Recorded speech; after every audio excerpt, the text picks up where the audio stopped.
ने कहा हम ये पूछना चाहते हैं कि राक्षसों पर विजय प्राप्त करने का कोई उपाय तरीका है?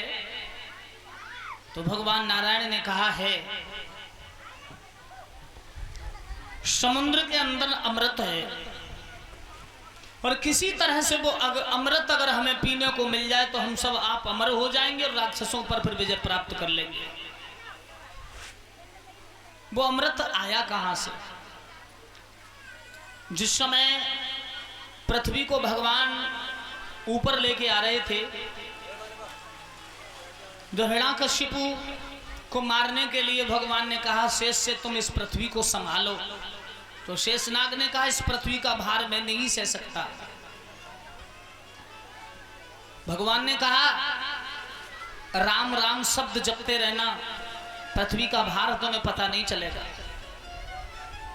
फन पर पृथ्वी और राम राम राम राम जप रहे हैं शेष, लेकिन उनके मुखार बिंदु से जो लार टपक रही थी वो लार नहीं विष, और राम के शब्द मिश्रण के कारण समुद्र ने विष जब टपका तो समुद्र सोचने लगा मेरे अंदर जो जीव जंतु हैं वो सब समाप्त हो जाएंगे।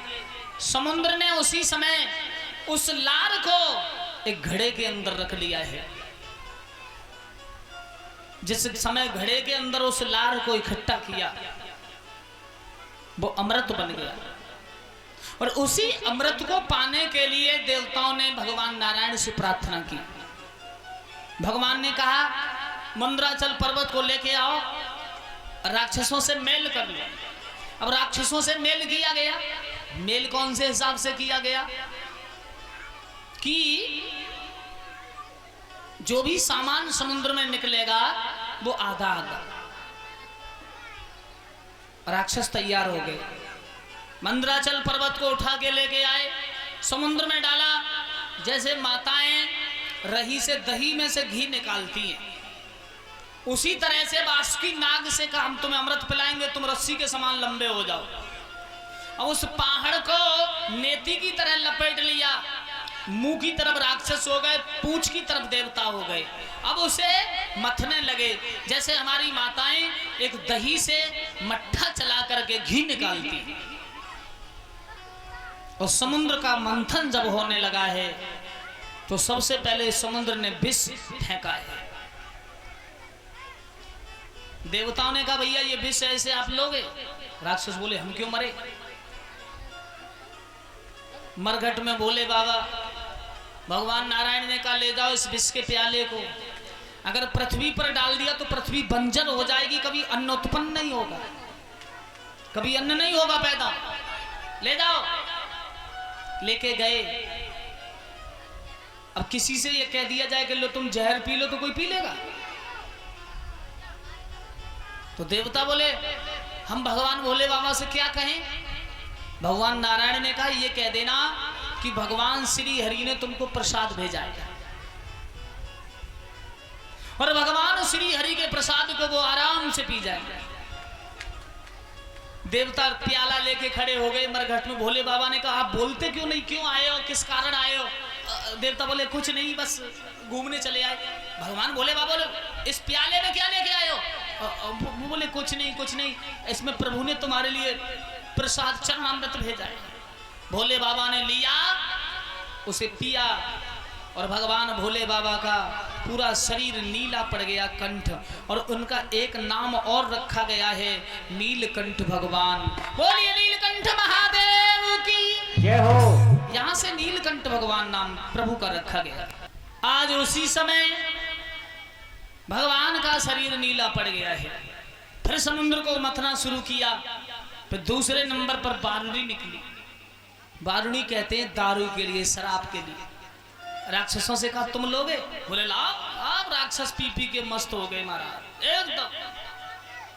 श्री लक्ष्मी जी निकली। भगवान ने लक्ष्मी जी को अपनी पत्नी का दर्जा दिया है, वो समुद्र की पुत्री है। रंभा अप्सरा निकली, देवता ले गए।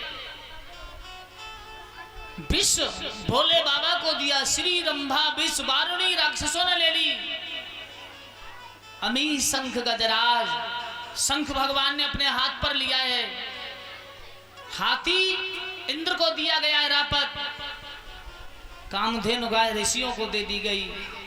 श्री रंभा विश्वानी अमी शंख गजराज धेनु धनंतर कल्पतर धनवंतर गुरु सबका इलाज करने को छोड़ दिए गए। कल्प वृक्ष बैकुंठ में लगा दिया गया। चक्र निकला भगवान ने अपनी उंगली पर धारण किया। मणि निकली भगवान ने अपने गले में धारण की। श्री रंभा विश्वानी अमी शंख गजराज धेनु धनंतर कल्पतर और चक्र मणिबाज। घोड़ा निकला, उस घोड़े को राजा बलि ने लिया है। अंत में एक अमृत का घड़ा लेके निकले। कौन? समुद्र। ये संभालो घड़ा, लेकिन हमें मारो। लेकिन उस अमृत के घड़ा को लेकर राक्षस भाग गए।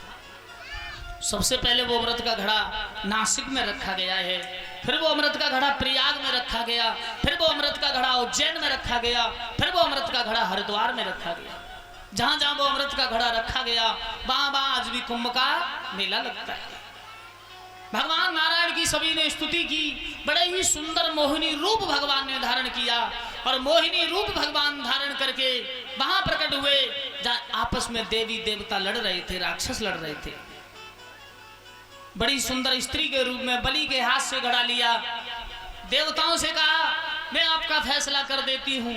एक तरफ राक्षसों को लाइन से बिठाया, एक तरफ देवताओं को लाइन से बिठाया है।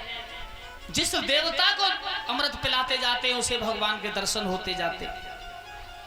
एक राक्षस कहने लगा हमारे साथ अन्याय हो रहा है। बलि ने कहा तुम तो ये कह रही थी हम तुमसे शादी करेंगी, पर तुम तो अमृत उन्हीं को पिलाती जा रही हो, हमें तुमने अमृत नहीं पिलाया। भगवान ने कहा मैं चाहती हूं कि पतला पतला अमृत पी के देवता खुश हो जाएं, तुम्हें गाढ़ा अमृत पिलाऊं, आप ताकत भर रहोगे। उस अंधे बलि ने कहा लड़की फैसला सही कर रही है, हो रहा है होने दो। आज सभी देवता अमृत पीते गए, लेकिन सूर्य और चंद्रमा के बीच में राहु नाम का राक्षस खड़ा हो गया। अमृत पी रहा था, कंठ तक अमृत पहुंचा। चंद्रमा सूर्य ने कहा यह राक्षस राहु है। भगवान ने घड़ा पटक दिया। सुदर्शन चक्र से उसे काटना चाहा, लेकिन उसमें से दो बन गए, एक राहु और दूसरा केतु बन गया। जब राहु केतु चंद्रमा पर आक्रमण करते हैं तो चंद्र ग्रहण होता है, सूर्य पर आक्रमण करते हैं तो सूर्य ग्रहण होता है। युद्ध हुआ और इस युद्ध में राजा बलि मारे गए, बलि परास्त हो गए। और बलि को शुक्राचार्य ने संजीवन बूटी विद्या देकर के जीवन दान दिया है।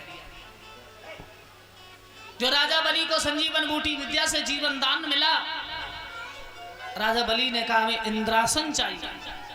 तो गुरु शुक्राचार्य ने कहा कोई बात नहीं, आपको 101 राजसी यज्ञ करना होगा, आपको सिंहासन मिल जाएगा। और आज की कथा यहीं पर विराम है।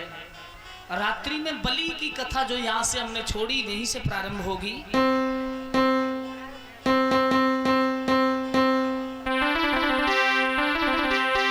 जय बोलो कृष्ण कन्हैया की जय बोलो।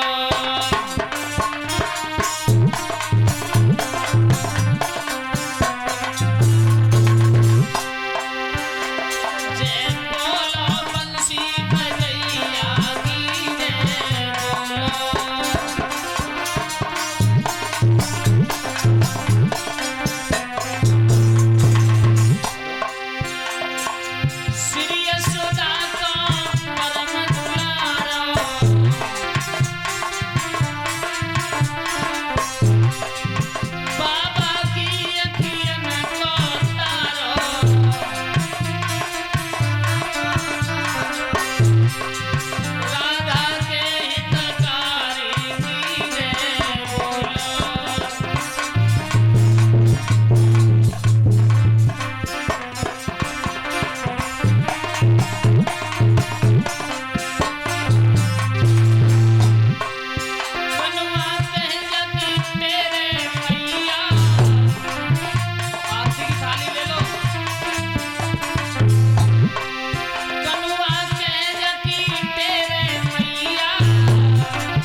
सब खड़े हो जाएं। रात्रि की बहुत सुंदर कथा है, हिरण्याकश्यप प्रहलाद। और अभी जो कथा विराम की थी